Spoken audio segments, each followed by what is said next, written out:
একই খেলা শুরু হলো বাংলাদেশের রাজনৈতিক অঙ্গনে। দর্শক, আন্তর্জাতিক অঙ্গনে হঠাৎ সজীবদের জয়ের এক মহা সাক্ষাৎকারের তুফান।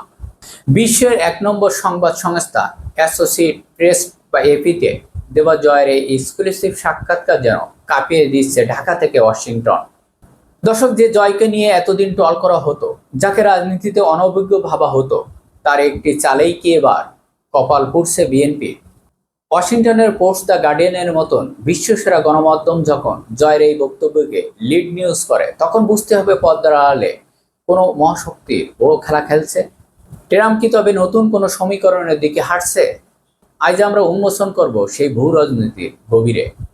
দর্শক, উপমহাদেশের রাহুল গান্ধী বা পাকিস্তানের বেলাওয়াল ভুট্টোর মতো নেতাদের চেয়েও সাবলীলভাবে যখন তিনি মার্কিন সংবাদ মাধ্যমে কঠিন প্রশ্নের মুখোমুখি হন, তখন আন্তর্জাতিক মহলে তাকে সমীহ করতে বাধ্য হয়।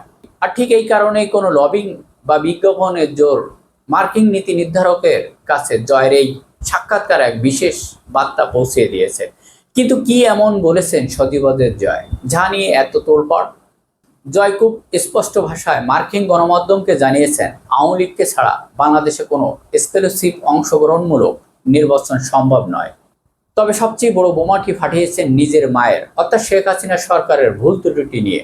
জয় স্বীকার করেছেন, অতীতে কিছু কঠোরতা বা ভুল সিদ্ধান্ত হয়েছিল, যার বিচার হওয়া উচিত। কিন্তু একই সাথে তিনি দাবি করেছেন, আওয়ামী লীগকে রাজনীতিতে ঘুরে দাঁড়ানোর জন্য ন্যূনতম স্পেস এবং রাজনৈতিক সুযোগ দিতে হবে।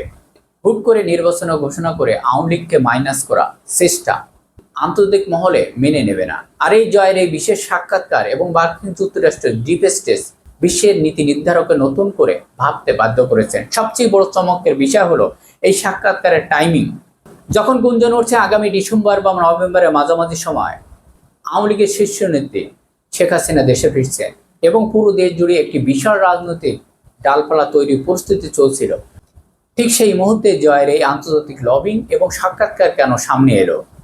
গত 18 মাস ধরে বিএনপি এবং অন্যান্য দলগুলো যেভাবে ভেবেছিল আওয়ামী লীগ চিরতরে মাইনাস হয়ে গেছে এবং তারা ক্ষমতার ভাগাভাগির হিসাব করছিল, জয়ের এই এক চালেই সেই হিসাব পুরো ধাক্কা লেগেছে।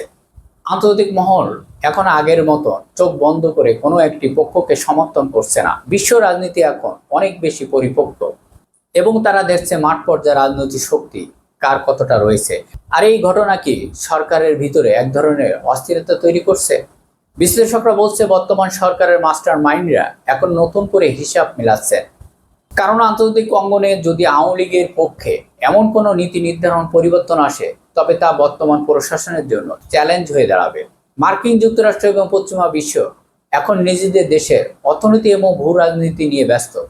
তারা বাংলাদেশে এমন কোনো অস্থিতিশীলতা চায় না যা তাদের নিয়ন্ত্রণে থাকবে না। আন্তর্জাতিক সংবাদ মাধ্যমে এই আংশিক তোলপাড়কে শুধু একটি সাক্ষাৎকার, নাকি এর পিছনে লুকিয়ে আছে বড় কোনো বৈশ্বিক চুক্তি? দর্শক, ডোনাল্ড ট্রাম্পের কৌশল কি বাংলাদেশের রাজনীতি কোনো বড় পরিবর্তন আনতে যাচ্ছে? তবে সময় বলে দেবে। তবে একটি স্পষ্ট কথা, আন্তর্জাতিক অঙ্গনে জয়ের একটি সাক্ষাৎকার তুফান বাংলাদেশ রাজনৈতিক এক নতুন মোড় এনে দাঁড় করিয়েছেন। দর্শক, আপনাদের কি মনে হয়? অবশ্যই আপনাদের মতামত কমেন্ট করে জানাবেন। ধন্যবাদ।